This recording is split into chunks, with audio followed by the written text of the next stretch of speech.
தேவனுக்கு மகிமை உண்டாவதாக. நெடுங்காலம். நீதிமொழிகள் 13ஆம் அதிகாரம் 12ஆம் வசனம். நெடுங்காலமாய் காத்திருக்குதல் இருதயத்தை இளைக்க பண்ணும், விரும்பினது வரும்போதோ ஜீவ விருட்சம் போல் இருக்கும். சில காரியங்களுக்காக நாம் நெடுங்காலம் காத்திருக்க வேண்டியிருக்கிறது. மனம் தளர்ந்து போகாமல் ஆண்டவர் கொடுத்துள்ள வாக்குறுதிகளை நம்பி ஜெபத்துடன் பொறுமையோடு இருக்க கற்றுக்கொள்ள வேண்டும்.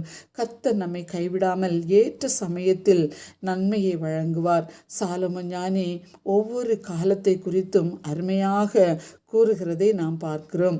பிறக்க ஒரு காலமுண்டு, இறக்க ஒரு காலமுண்டு, கொல்ல ஒரு காலமுண்டு, குணமாக்க ஒரு காலமுண்டு, இடிக்க ஒரு காலமுண்டு, கட்ட ஒரு காலமுண்டு, அழ ஒரு காலமுண்டு, நகைக்க ஒரு காலமுண்டு, புலம்ப ஒரு காலமுண்டு, நடனம் பண்ண ஒரு காலமுண்டு, கற்களை எறிந்துவிட ஒரு காலமுண்டு, கற்களை சேர்க்க ஒரு காலமுண்டு, தழுவ ஒரு காலமுண்டு, தழுவாமல் இருக்க ஒரு காலமுண்டு, தேட ஒரு காலமுண்டு, இழக்க ஒரு காலமுண்டு, காப்பாற்ற ஒரு காலமுண்டு, எரிந்துவிட ஒரு காலமுண்டு, கிழிக்க ஒரு காலமுண்டு, தைக்க ஒரு காலமுண்டு, மௌனமாயிருக்க ஒரு காலமுண்டு, பேச ஒரு காலமுண்டு, சிநேகிக்க ஒரு காலமுண்டு, பகைக்க ஒரு காலமுண்டு, யுத்தம் பண்ண ஒரு காலமுண்டு, சமாதானம் பண்ண ஒரு காலமுண்டு என்று காலத்தை குறித்து அழகாக கூறுகிறார்.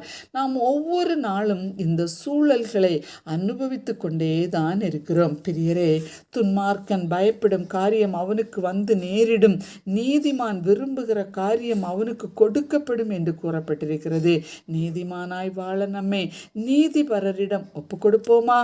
யோசேப்புடைய வாழ்வில் சிறு வயதிலேயே ஆண்டவர் சொப்பனம் மூலம் நீ எவ்வாறு உயர்த்தப்படுவாய் என்பதை வெளிப்படுத்தினார்.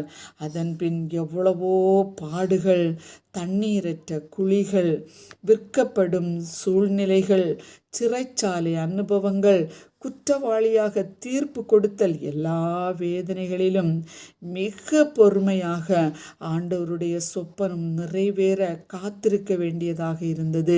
தக்க காலம் வந்தபோது பார்வோன் யோசேப்பை எகிப்து தேசம் முழுமைக்கும் அதிகாரியாய் முத்திரை மோதிரத்துடன் முடிசூட்டப்படுகிறார். நீங்களும் துக்கம், பாடு, கண்ணீர், கவலை, காலதாமதத்துடன் சிறையிருப்பின் காலம் என்று புலம்புகிறீர்களா? ஆண்டவர் உயர்த்த போகிறார்.